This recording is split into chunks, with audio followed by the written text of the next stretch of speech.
6900 करोड़ का रुपया माफ हो जाए, परंतु अपने किसान का क्या हो रहा है?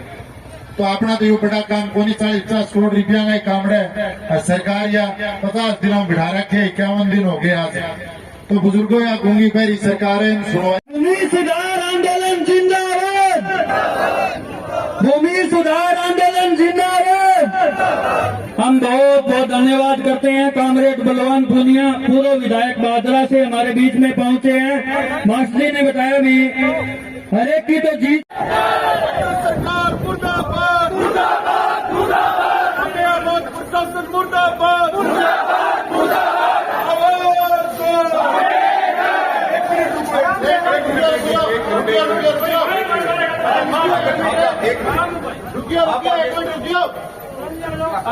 बलदीप जी राजे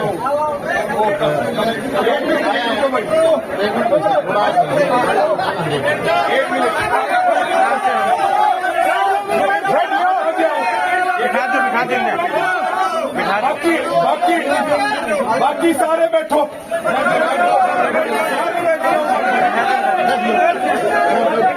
बाकी सारे बैठो, बैठ जाओ, बैठ जाओ, अंदर बन भर लियो।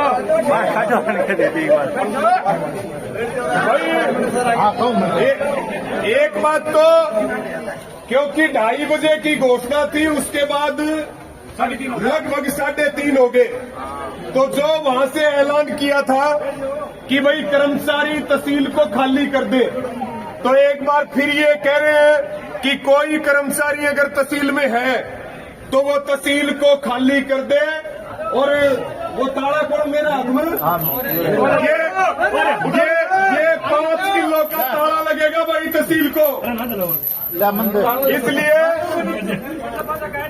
इसलिए जो है सभी शांति से बैठो, और जो कर्मचारी अंदर है वो बाहर आ जाए। 2-3 साथी बता भी दो,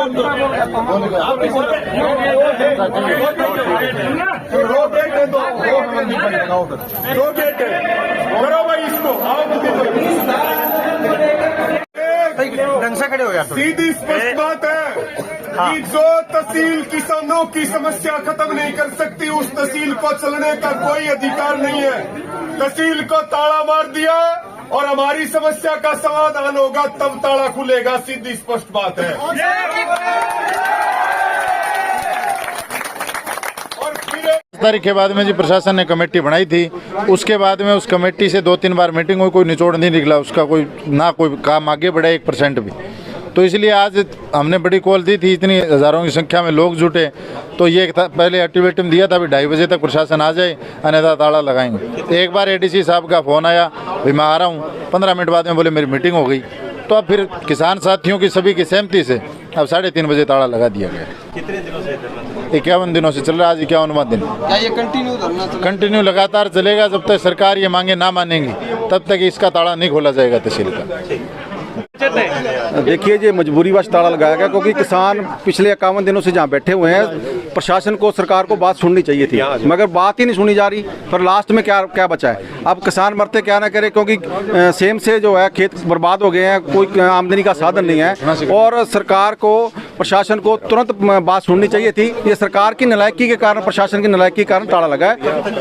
ये जब तक समस्या का समाधान नहीं होगा तब तक किसी को ताला लगा रहेगा। और सेम की समस्या है, जो रोजी रोटी से जुड़ी हुई समस्या है, लोग त्राई कर रहे हैं। और यहाँ का जो नेता है, वो यहाँ का जो विधायक है, वो किसानों की बात सुनने के लिए तैयार नहीं। बातचीत 5 तारीख के बाद में जी प्रशासन ने कमेटी बनाई थी।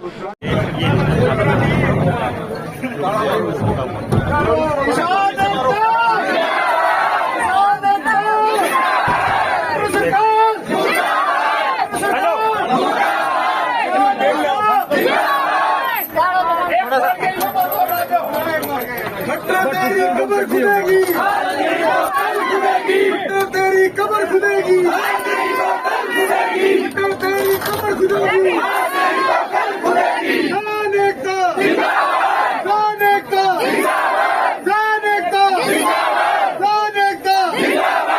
आंदोलन, इतनी बड़ी महापंचायत, इतने अल्टीमेटम, उसके बावजूद प्रशासन का एक अधिकारी, एक चिड़िया भी किसान के पास उड़ करके नहीं आई। इसलिए यहाँ की कमेटी का फैसला था, पहले से घोषणा कर दी गई थी कि या तो हमारी मांग को मान लो और नहीं तो फिर हम तहसील, उप तहसील को ताला मारेंगे। और तय समय पे 3 अल्टीमेटम टूटने के बाद ये ताला मारा गया है और ये ताला जब तक लगा रहेगा जब तक यहाँ के किसानों की सेम की समस्या का स्थायी समाधान नहीं हो जाएगा। हमारा पब्लिक को परेशान करना काम नहीं है, लेकिन जब प्रशासन काम ना करे तब मजबूरी में उठाए जाते हैं ये कदम। आज पब्लिक यहाँ परेशान होगी तहसील को ताला लगने के बाद, तो उसकी जिम्मेदारी फतेहाबाद के प्रशासन की और हरियाणा की सरकार की है कि यहाँ का जो विधायक है वो सत्ता के घमंड में है, दूड़ाराम। यहाँ जब हमारे साथियों ने फतेहाबाद में उसके निवास पे प्रदर्शन किया, घेराव किया, उस समय भी उसने झूठ बोला। उसने उन गांवों का नाम भी ले लिया जहां कोई भी काम ना बोरवेल का चल रहा है ना पाइपलाइन का चल रहा है, जैसे ठुइया का नाम उसने लिया। और जिन 1-2 गांवों में काम चल रहा है वो इतनी धीमी गति से चल रहा है कि ये काम तो 10 साल तक भी पूरा नहीं होगा। विधायक जो है वो सत्ता के नशे में है, लेकिन हमारा काम सत्ता का नशा तोड़ना है। दूड़ाराम को हम ये बात बताना चाहते हैं, आप हमारे से झूठ बोलोगे, हमारी समस्या के लिए काम नहीं करोगे तो हम भी आपका ऐसा इलाज बन देंगे। इलाज बंदेगा दूड़ाराम का, आओ, इलाज बंदेगा दूड़ाराम का और संदेश हरियाणा के 89 विधायकों तक जाए कि ये किसानों का फैसला था। संघर्ष समिति का भूमि सुधार आंदोलन 52 दिन से चल रहा है, सरकार ने सुना नहीं तो किसान क्या करें, इसलिए किसान बैठे। और दूसरी बड़ी बात यह कि ये इलाका बर्बाद हो गया, सरकार को सुध लेनी चाहिए। कोई लंबा चौड़ा बजट नहीं है, 150-200 करोड़ से इन किसानों का भला हो सकता है। ये सारे काम सरसब्ज हो जाएंगे, एक बार की फसल से रेवेन्यू आ जाएगा सरकार को। इतना सरकार ने किसानों को बट्टे खाते में कैसे डाल रखा है, ये बड़ी दुख की बात है और तुरंत प्रभाव से सरकार को इसकी गौर करनी चाहिए। और मैं तो खट्टर सरकार से कहना चाहता हूँ कि आपके ये जो 15-20 गांव हैं, इससे सिर्फ 15-20 गांव बर्बाद नहीं हो रहे, आपके भट्ठों की अर्थव्यवस्था खराब हो रही है। यहाँ के व्यापारी डूब जाएंगे, यहाँ के किसानों के बड़े बड़े गांव हैं, इन सब की आजीविका खत्म हो गई। इसलिए सरकार को बाई मिर्ची नहीं, बाई अधिकार के रूप में किसानों की इस मांग को पूरा करना चाहिए। वे किसानों का अधिकार है, सरकार से ऐसी उम्मीद किसान करते हैं। क्या लगता है आपको, पीछे भी 5 साल के लिए हर एक विधायक बनता है यहाँ पे, क्या पीछे किसी विधायकों ने क्या आवाज़ इसकी ठोस मजबूती से? देखो, मैं हरियाणा में आज इस सभा में पहली बार आया हूँ, मुझे पीछे की पृष्ठभूमि का पता नहीं, लेकिन अब मैं ये जो महसूस कर रहा हूँ, अब यहाँ के किसानों ने इस चीज़ को समझा है, क्योंकि चारों तरफ से किसानों के बच्चे बेरोजगार हो गए, उनके पास कोई आजीविका का साधन नहीं है। किसान जब धरने पर, आंदोलन पर आता है तभी ये समझ के आता है कि बस ये लास्ट हथियार है। इसलिए सरकार को तुरंत प्रभाव से इसका संज्ञान लेना चाहिए। और कोई लंबी चौड़ी बात ही नहीं है, लंबी चौड़ी कोई बड़ा इशू नहीं है। 14-15 गाँव का आपको समरसीबल ट्यूबवेल लगाने और उसके बाद आपको ये जो पूरा का पूरा ड्रेन बना हुआ इसको टू हेड तक पक्का करना है, ताकि और गाँवों में ये समस्या पैदा नहीं हो। इससे किसानों का समाधान हो जाएगा। एक फसल में ही रेवेन्यू दे देंगे किसान, इतना अन्न पैदा हो जाएगा, ये 1 साल में आपका रेवेन्यू आ जाएगा वापस। ये तो सरकार को ये समझ लो कि KCC बना के देनी है सरकार, किसान वापस कमा के कर देंगे किसान पूरा। इतनी बड़ी समस्या और इतना बड़ा आंदोलन, इतनी बड़ी महापंचायत, इतने अल्टीमेटम, उसके बावजूद तो अपनी तहसील खाली कर दो, कर्मचारी और अधिकारी अपने टिप्पण लेके बारना आ जाओ, क्योंकि किसान जाएगा और किसान जाएगा तो ताला भी मारेगा और आगे का आंदोलन इसी तहसील के आगे से चलेगा। और अब हमारे पास कोई चारा नहीं है साथियों।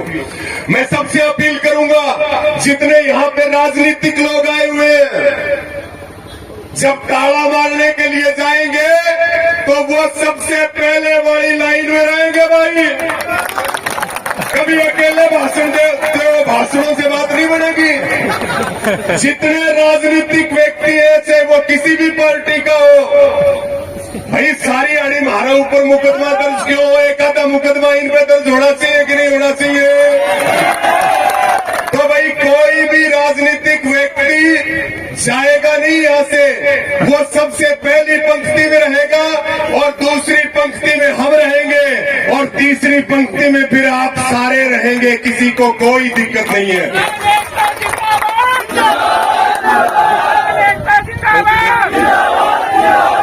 एक मेरी सबको प्रार्थना है, आंदोलन है, अनुशासन के बगैर आंदोलन नहीं चलते।